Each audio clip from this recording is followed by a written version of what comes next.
Aku membuka laci dan aha, itu dia. Aku sudah lama mencari majalah ini. Namun saat aku menutup laci, aku melihat sesuatu yang lain. Sebuah foto bersembunyi di bawah majalah. Ada seorang wanita dan dua anak di foto itu. Laki-laki dan perempuan. Aku sangat bingung. Siapa mereka? Aku membalikannya dan ada pesan di belakangnya yang berbunyi, "Ini nomor baruku. Hubungi aku lebih sering. Aku sangat merindukanmu." Tiba-tiba ibuku masuk dan aku hendak bertanya padanya tentang foto itu. Tapi dia marah dan mulai berteriak padaku agar keluar dari kamar. "Jangan pernah masuk ke kamar kami lagi. Apa kau mendengarku, Erin? Kami punya barang-barang pribadi di sini. Kamu tahu aturannya." Aku cuma mencari majalahnya, kataku, dan segera memasukkan foto itu ke dalam sebelum berlari keluar kamarnya. Sebenarnya, aku tahu aku tidak seharusnya masuk ke kamar orang tuaku, tapi aku sedang mengerjakan esai sekolah tentang keberlanjutan, dan aku pernah melihat artikel di majalah ibuku tentang hal itu beberapa hari lalu. Jadi aku mencari di seluruh rumah untuk mencoba dan menemukannya. Akhirnya aku tahu satu-satunya tempat yang mungkin ada adalah kamar mereka, jadi aku menyelinap masuk. Biasanya pintu mereka terkunci, jadi aku sedang beruntung. Sejak aku masih kecil, aku dilarang masuk ke sana. Tapi aku tidak tahu kenapa. Kembali ke kamarku, aku tidak bisa berhenti menatap foto itu. Apa itu saudaraku atau semacamnya, sepupu yang sudah lama hilang? Anak laki-laki di foto itu sangat mirip ayahku. Oh, tidak. Membaca catatan di belakangnya lagi, tiba-tiba aku berpikir itu mungkin keluarga ayahku yang lain. Tahukah kalian apa yang aku maksud? Ya, bagaimana jika ayahku mempunyai keluarga rahasia? Mungkin dia selingkuh dari ibuku dan menjalani kehidupan rahasia lainnya? Detektif yang ada di dalam diriku menjadi gila. Tidak ada jalan lain lagi. Aku harus menyelesaikan masalah ini dan mencari tahu kebenarannya. Aku mencari nomor teleponnya secara online dan tidak percaya ketika seorang gadis seumuran denganku muncul. Aku mulai melihat-lihat semua fotonya dan tiba-tiba melihat salah satu pria muda sedang menggendong bayi dan tulisannya berbunyi, "Merindukan masa lalu menjadi gadis kecil ayah." Ini gila! Aku yakin pria muda di foto itu adalah ayahku, dan aku perlu berbicara dengan gadis ini secepatnya. Aku mengirim pesan padanya dan memberitahunya bahwa kami punya hubungan keluarga. Aku bahkan kirim beberapa foto bersama ayahku untuk membuktikannya. Aku gemetar saat melihat balasannya muncul. Ayahku tidak pernah menyebutmu, sekalipun. Itu sangat menyakitiku. Aku tidak percaya gadis ini sebenarnya adalah putri ayahku juga. Sekarang bagaimana aku harus menyampaikan berita ini kepada ibu? Dia akan panik. Aku tidak tahan membayangkan melihat orang ini menghancurkannya.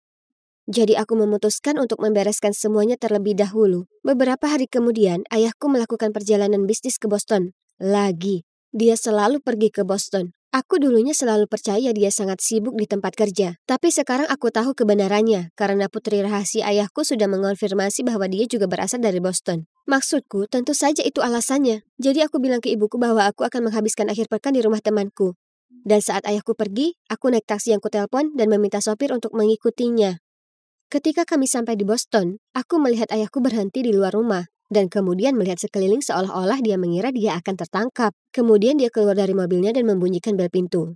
Seorang wanita datang membuka pintu dan segera mereka mulai berciuman. Kemudian seorang gadis muda muncul dan ya, itulah persisnya orang-orang yang ada di foto itu. Aku sangat gemetar sehingga aku benar-benar menjatuhkan uang untuk membayar taksi. Rasanya seperti ayahku meninju keras dadaku. Aku sangat kesal. Dia punya keluarga lain yang aku dan ibu tidak tahu. Aku tidak tahan lagi. Ibu tidak pantas menerima ini. Aku berjalan menuju rumah dan begitu fokus pada apa yang ingin kukatakan kepada ayahku. Aku bahkan tidak menyadari ada sebuah van yang berhenti tepat di sebelahku. Tiba-tiba, segalanya menjadi gelap, dan aku menyadari bahwa mataku telah ditutup. Sebuah tangan besar menutupi mulutku sehingga aku bahkan tidak bisa bergerak. Aku merasakan selotip ditempelkan di bibirku, menutupnya rapat-rapat. Lalu seseorang menarikku ke belakang dan mendorongku ke dalam mobil. Ya Tuhan, apakah aku diculik? Kenapa? Apakah ayahku pernah melihatku dan sekarang dia berusaha menutupi jejaknya? Ini seperti sesuatu yang keluar dari film. Mereka bahkan mengikatku. Setelah sekitar 1 miliar jam, kami akhirnya berhenti dan aku diseret keluar dari mobil menuju gedung yang dingin dan gelap. Seseorang melepas penutup mataku, tapi di dalam sangat gelap sehingga aku tidak bisa melihat apapun kecuali satu bola lampu di atas kepalaku. Selotip yang menutupi mulutku dilepas dan ikatanku dilepaskan. Aku ingin lari dari sana secepat mungkin, tapi aku ketakutan. Dua pria berpakaian hitam berdiri di ruangan itu dan salah satu dari mereka memelototiku dan berkata, Mereka pikir mereka bisa menyembunyikanmu selamanya? Ha, ha, ha. "Siapa kamu?" Aku berteriak. "Di mana aku? Jika kamu mau uang, teleponlah ayahku. Tolong, biarkan aku pergi," kataku dengan suara paling gemetar yang pernah ada.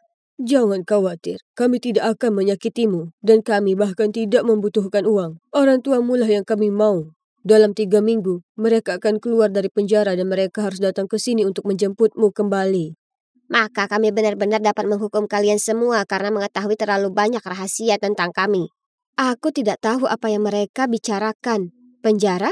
Orang tuaku tidak berada di penjara, kamu salah orang.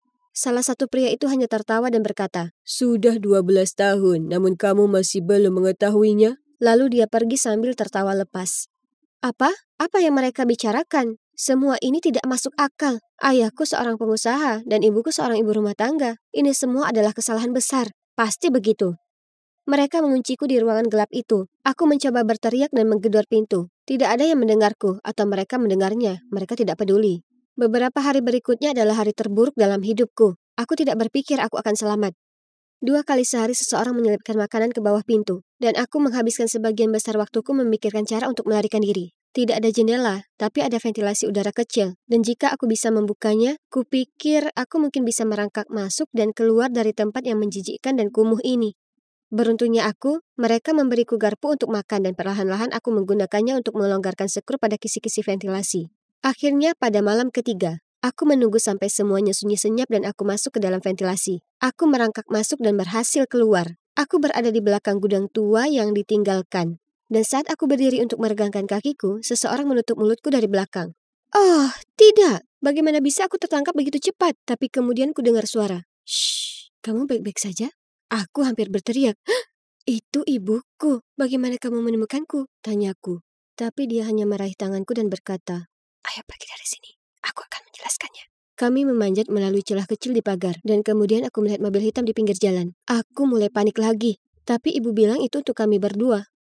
Lalu saat kami masuk, dia berkata pada supirnya, "Aku mendapatkannya, James. Ayo pergi." Saat itulah aku akhirnya melihat ibuku dan menyadari apa yang dia pakai. Dia berpakaian serba hitam dan terlihat seperti mata-mata atau semacamnya. Ibu, apa yang terjadi?" Ibuku menggigit bibirnya dan berkata tidak bisa menyembunyikannya lagi dariku. Apa yang dia katakan selanjutnya sungguh sulit dipercaya. Ternyata orang tuaku bukanlah orang tua kandungku. Ayah dan ibu kandungku pernah menjadi anggota gerombolan ini.